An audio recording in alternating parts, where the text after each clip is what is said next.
The reality you are experiencing right now is actually the culmination of both an active and passive creative process.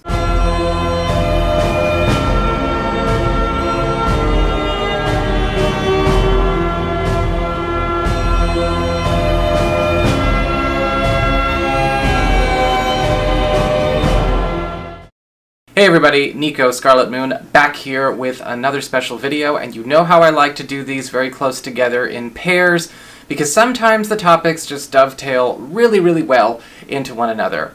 Just before this video, I actually put up the pure intention video, or the importance of pure intentions, and if you have not checked it out, please do, because that actually is a big part, or a good introduction to this topic.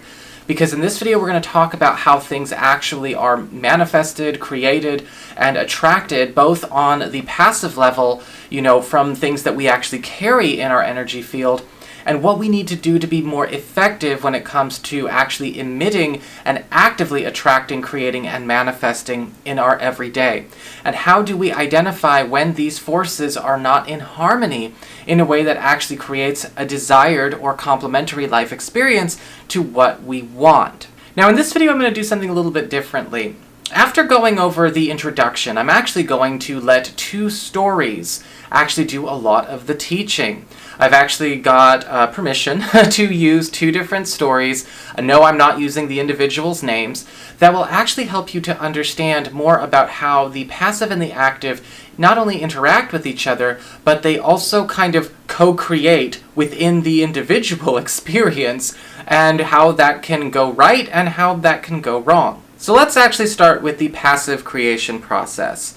The passive creation process is basically the response from the universe, the environment, and the reality around you to the energy that you are holding, that you carry, that you are actually creating and generating and allowing to be attracted to you, you're choosing to interact with, and that which you actually hold space for.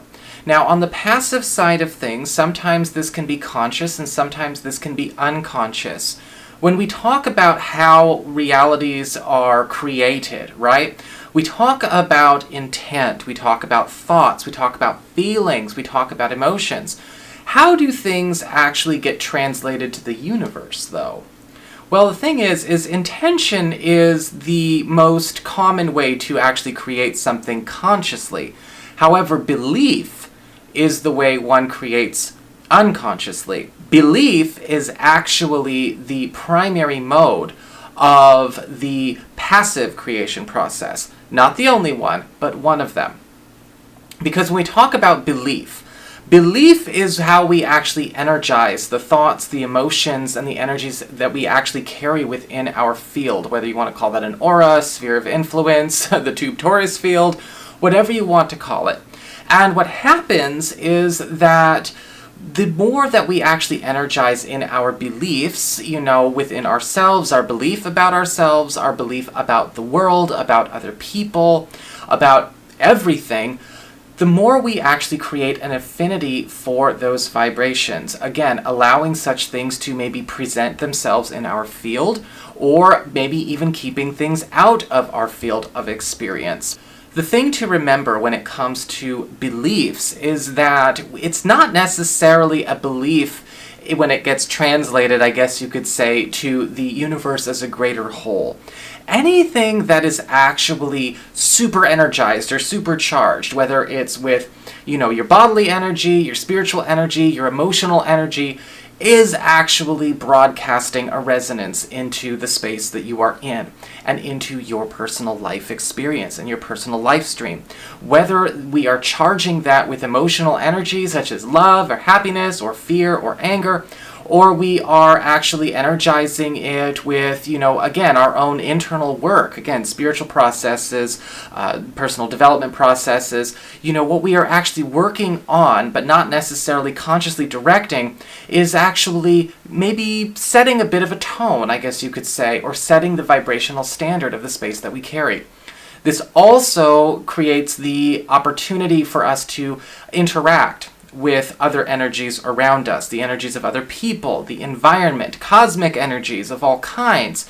And what is complementary and what is not complementary will stick or not stick depending on what is going on within your personal field, right? And some of these things, again, need to be made clear to us because the stuff that could be maybe hiding in our blind spots, whether they are psychological or emotional blind spots or our belief blind spots, or things that we may actually hold on to for too long, are still actually participating in our co-creative experience. Active creative process is a little bit different. Active creative process is what we actually choose to emit. This is where the work of intention comes in.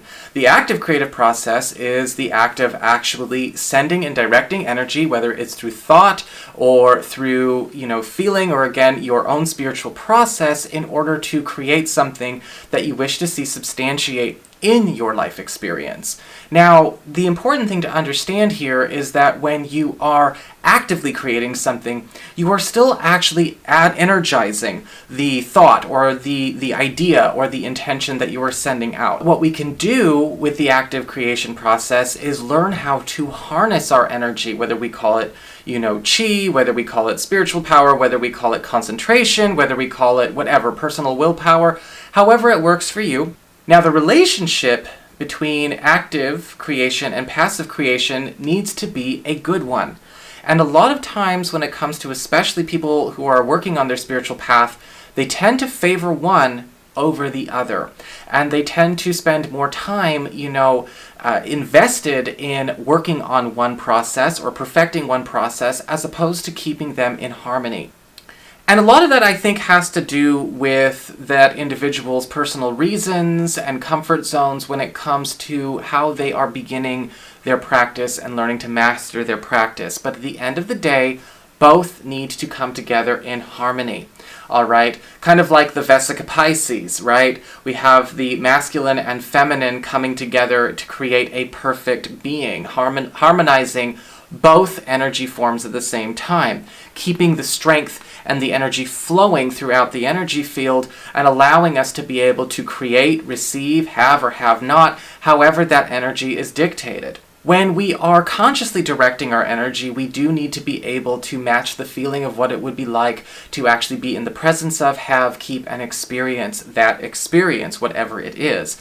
So we need to also understand that to be an effective active manifester, we need to be emotionally available to the thing we're trying to manifest. And if we're trying to be a successful passive creator, well, we need to be able to create and, raise enough energy within ourselves to maintain a lasting change in our own personal energy field in order to attract and draw ourselves to the experience that we actually desire. However, again, sometimes these things can be a little bit out of whack, and over the course of our own spiritual growth and development processes, it's important to know how to identify these things and see how they might be playing out in our journey.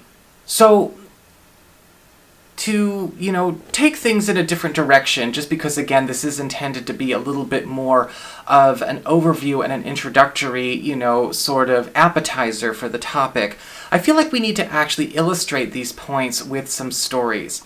And again, I've gotten permission to use these stories to illustrate the point, and we're not going to, again, use the real names, and we'll just call them Meredith and Jason.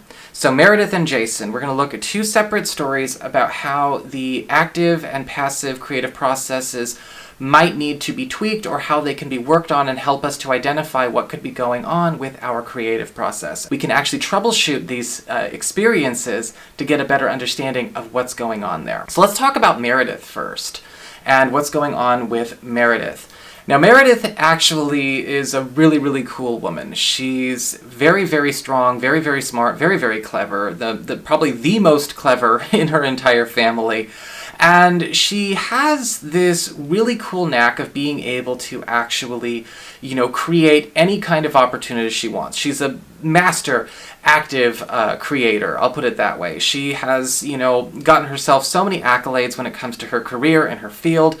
Whenever she wants to be able to have an experience of, maybe even traveling, doing consulting work and teaching work abroad, actually allowing herself to get promotions and raises, drum up funds, however she wants to build herself up, she has just a knack for it. It's always there. It always shows up for her, and she always knows what to do and how to make it more. However, Meredith does seem to struggle when it comes to a repeat vicious cycle that goes on with this process. Well, she did. She doesn't struggle anymore. That's the happy part of the story. Spoiler alert, she's fine. but the vicious cycle that would come up with her for years had a lot to do with the fact that she had an unconscious desire also working on the passive side of her creative process. While the active side of her creative process could manifest all kinds of work, winning competitions, wonderful opportunities to expand and grow, we have her passive side still harboring and holding the desire to feel legitimized through the eyes of an authority figure. And in this case, it had to do with a maternal authority figure. Other people, it could be fathers, but in Meredith's case, it was her mother. And so what would end up happening is that her process through her entire career would always have its setbacks, especially when it comes to finding friends, allies, getting things off the ground. Because eventually Meredith would always, create circumstances around herself where she would attract and draw in a figure, an authority figure, a maternal authority figure that would actually trigger her in some way. And almost through that trigger, she would end up actually self-sabotaging. When she was very young, she was incredibly rebellious. She actively worked against her mother in spite of wanting to have a closer relationship with her, which, can happen in some families, to wanting to prove to her mother that, again, she is capable, right? She wants to feel legitimized. So inevitably, her active work would create wonderful opportunities, and her passive work would always draw in the recreation of that experience of her parental issues, right? And in her case, there were several outcomes that she wanted to see happen. It would differ for each, authority figure, but, maybe she wanted to beat mom to show she was better, or be the mom with the maternal authority figure suddenly becoming the daughter to show that she was capable, or to prove herself and to get that happiness, that acceptance, and get that love and that praise and that affirmation and validation. Or she would like to have that maternal figure somehow do what mom could not, to be the substitute mother. And what ended up happening is that every single time she'd get pulled off track. She would go down a funny road. She would take on the wrong plan. Sometimes she would put herself in a position to get used and taken advantage of because maybe the women that she would elevate and put on that pedestal did not actually care for her in the first place. Or even if they did care for her, the issue would come up where the emotional entanglements and the misunderstandings would ultimately create a rift in the relationship or the connection they could have had. Sometimes she would sell her soul to push a certain type of movement within her company, or, push for a certain type of campaign, go and mortgage her own unique expression to, again, just win the affection or maybe even the ire of, a certain maternal figure. And it wasn't until, again, Meredith actually caught herself almost doing it again and again and again, realizing that no, under the disguise of a big career opportunity, she'd actually tricked herself, right? Her passive process was not actually in harmony with her active process. The passive process was still holding on to that dense energy form of, Mom, I'm going to either beat you or win you over. And, then her active process was like, I want to be successful. I want to actually express myself. I want to be the best me I could be. And because they were in a clash with one another, she kept on actually precluding the satisfaction of having either need met. It wasn't until actually another maternal figure showed up in her life, who was actually not much older than she was, funny enough. They could have been in high school together, who started treating her like an equal. And in the beginning, Meredith had an aversion to this treatment. She didn't think she deserved it, or maybe she did think she deserved it, but again, it wasn't satisfying. It wasn't satisfying because she couldn't go through that process of reliving. And it wasn't until that person told Meredith, look, I want you to be the best you can be. I'm not here to try and make you be like me, and here's the thing, you going off your path to appease me, to try to beat me, to try to win me over, or to try and impress me with some big major feat or big major whatever, is only going to hurt you and this team, and I'm not going to let you do that. Needless to say, Meredith was pretty gobsmacked by that. She did not necessarily know what to do, because when you think about it, it kind of hits you really, really hard when you realize you might be actually doing that, right? You might be actually going out of your way to go and create a parent-child relationship that you can actually have, in which you are the winner over an oppressive situation, or you are feeling, again, legitimized and celebrated for who you are by somebody that understands you. Now here's the thing for Meredith. This woman already understood her and cared about her deeply and wanted to see her succeed. Meredith's obsession on the passive side of things was with winning it. With winning the contest, winning the battle that was going on inside of her. She had a chance to actually get everything that she wanted without going through the motions of that fight. She had to stop the war. And what ended up happening for her is at first she actually lost, this really cool friend because she couldn't cope. And it was actually not until she got burned by another opportunity that she realized, holy crap, I am doing that. I am trying to fight my mom and every new person I meet. I worship these mentors. I desire to be the mentor. I want to recreate this parental relationship. And ultimately, this is why I've hit my own ceiling. I have to find a way to break through. And it actually was with that realization that she was actually able to start doing the process of actual healing work, doing the emotional clearing, identifying, observing, not judging, but purging the patterns of what was actually sabotaging her efforts, what was going on in the background, right? We have a great chance to create a situation that's going to help us excel in our career, and yet at the same time, we're manifesting and attracting things that trigger the shit out of us because a part of us really, really wants to feel healed by going through a very specific, unrealistic avenue in order to have it happen. Once Meredith actually got to the bottom of that, she got her friend back, a lot of her work started coming back online, and all of a sudden her work was not about her mother and the effort to feel legitimized in a relationship, in a parent-child relationship. She was no longer triggered by authority figures. She was no longer in a situation where she felt that she needed to somehow either cow to authority or resist authority. And she certainly let go of any hopes of trying to replace something instead of just being herself. As you can see in the Meredith example, what was really going on is you had two manifestation processes going on at once, creating underlying motivations. And the underlying motivations were sending signals out to the universe that Meredith wanted to have something so long as it could also attract or bring in something extra. Which means that sometimes if the stars align and everything's perfect there, she's going to get it. But because she let those processes run wild in the beginning, every single time she had a chance to end the war, she pretty much just ended up blowing everything up. Luckily, she did not, and everything did turn out for the better. But you might be able to see how sometimes, again, we have these underlying motivations or these illusions of undeniable precedents we wish to do in order to feel healed, to get closure, to move forward and move on. If we're not careful, they can sabotage our efforts to actually have the life we want to live.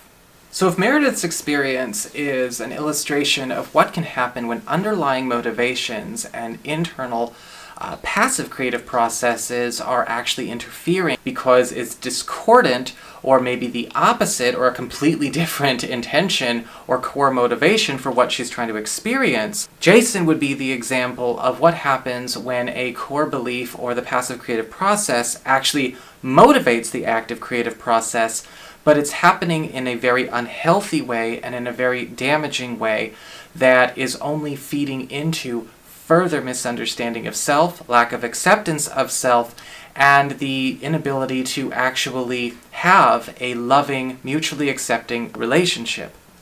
So Jason's story does actually have an air of the tragic. Actually, it does have a tragic beginning. He has very tragic beginnings. And the story itself will get dark for a minute, and it, might be unsettling for some viewers out there. I do want to spoil it and say it does have a happy ending, just in case for that. But, again, mind yourselves, take care of yourselves.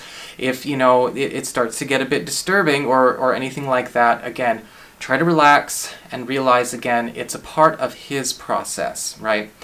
So Jason's biggest challenge has always been being able to find a fully self-realized and self-accepting relationship partner.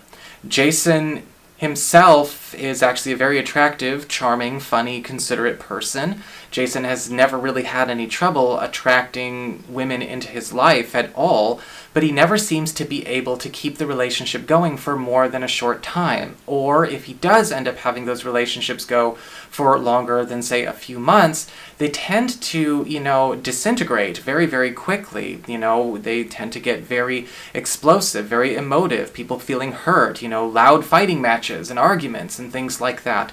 And there always seems to be this sort of air of deference to the other person to tell the other person how to perform and what to do in the relationship.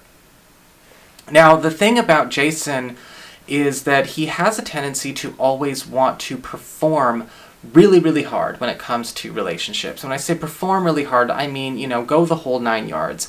Do everything that is, I guess you could say, a part of the cultural agreement of a, contemporary, heterosexual relationship. And he does a very good job of going through those motions. And in a weird way, he kind of believes it's the responsible thing to do. It's the right thing to do, according to this philosophy that he was given.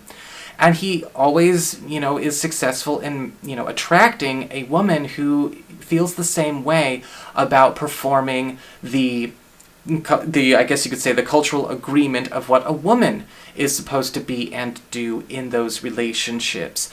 The problem is that they're both performing, and they always tend to attract trouble when it's a performance, right? It's not authentic. It's not coming from a place of core self-realization and self-acceptance. The other issue that happens with Jason is that he always seems to attract people who are trying to overcompensate for a lot of inner turmoil and a lot of damages in their past. He seems to attract a lot of people who have a lot of unresolved issues, unresolved heartache, that they actually bring to the relationship in order to work on clearing and healing and, again, almost living through that relationship, again, their own traumas, their own unresolved issues that they bury under the performance eventually leak out. Jason's too.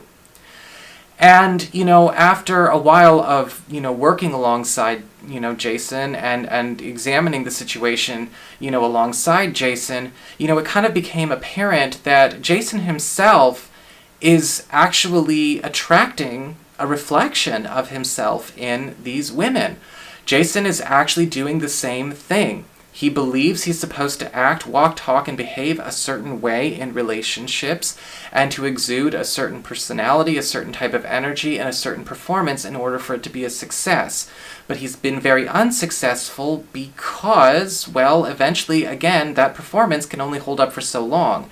The only things that really exist are authentic, right? Or else we might end up doing some not so great things in order to supplement, again, the act of living an incomplete truth. And for himself, the performance was also an overcompensation for something that was going on in his past. And, after much soul-searching and much digging, it became very apparent that Jason was actually overcompensating for some serious issues when it comes to a deep trauma. And, a deep trauma in his past around abuse in his own community. And he actually was brought up in a certain type of, religious community that, let's just say, for lack of a better term, did not exactly have the most enlightened attitude towards abuse or sexuality or anything along those lines. And Jason himself had always, observed his own tendencies towards bisexuality. However, he had actually attributed that orientation to be a result of the abuse that he had suffered at a very young age. And because of the conditioning that he was fed about that, he had actually come to believe that on some level, the only reason he felt this way was because of the abuse. It was not until he actually started meeting other openly bisexual and gay people, of whom he had no problem with. It was okay for everyone else to be. He just, could not understand what was going on within himself. He didn't have a problem with me. He ended up actually having conversations and coming to a very deep realization that, hold on, no. This is not a result of the abuse that happened. And his whole understanding about how he actually categorized and, referred to that experience and to who he was actually in the process of changing. He couldn't manifest a relationship with a woman to accept himself, or that was accepting of herself, or that was completely self-realized and healed, because he sure as heck wasn't. So what was going on was that his passive creative process and all the energy he held and all the stuff that he was, the discordant beliefs that he had himself, the chaotic, self-damaging beliefs he had about himself, carried on by that conditioning and the trauma itself, was actually, of course, informing the process of attraction to bring people that were going through a reflection of that experience for him. His conditioning when it came to, again, his own, the culture that he was raised in, didn't necessarily have, again, the most enlightened view or enlightened or high vibe idea of how to approach the topic of orientation. They were of the type that don't necessarily think that gay or bi people are actually a thing. They treat gay or bisexual people as more like sick or damaged straight people. And so if you can imagine in, poor Jason's case, spending the first, 2-3 decades of your life believing that you were a straight person who was mutilated into thinking he was bisexual, as opposed to understanding that something terrible did happen, but that he was just bisexual and it had nothing to do with it. It's gonna be a bit of a mind screw.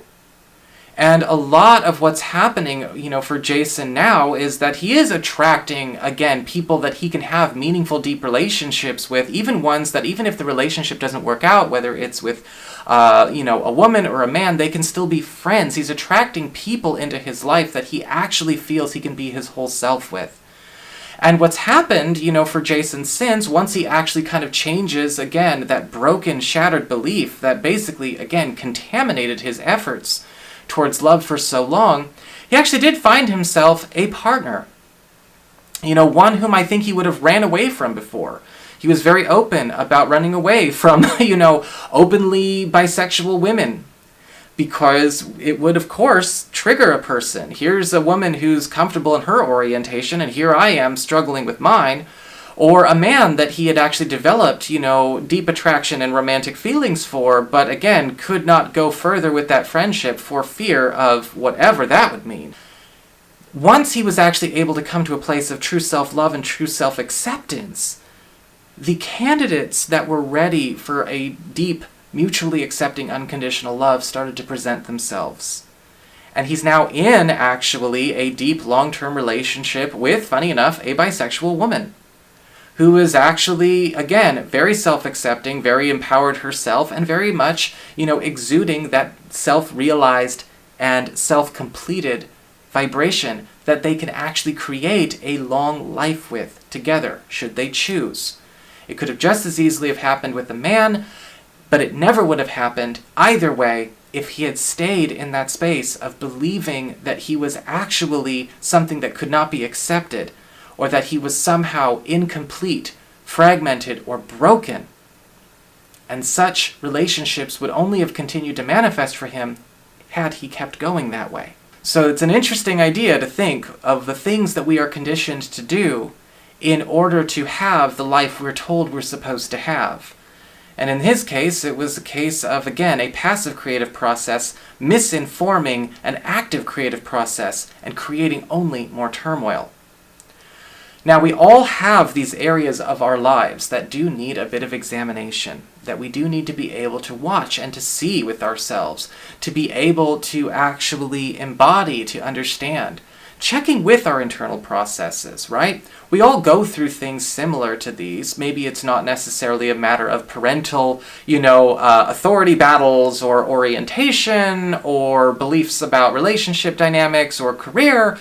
Everyone's got these things going on, though, and we have to bring our active and, passive creative processes into harmony and elevate them, and again, raise their vibrations themselves so that they can work the most effectively in our highest interest and whenever we choose to create that ideal reality for ourselves. So that's what I've got for you guys. I hope you enjoyed this video. Please let me know what you think in the comments below, and don't forget to like, share, and subscribe, and I will be back with more very, very soon. Y'all take care.